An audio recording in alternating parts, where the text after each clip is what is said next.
Hello, in front of me I've got Samsung Galaxy A52. In this video I'll show you how to add different types of cards to Google Pay.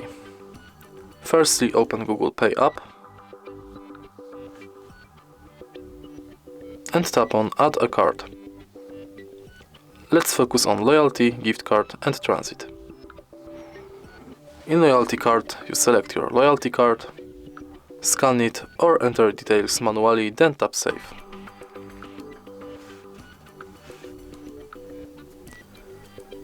Gift card is similar. Select your shop, enter card number, PIN, balance, your notes and tap Save. And the last one is transit.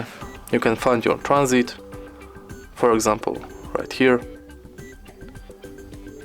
You'll be redirected to a website where you have to finish the form.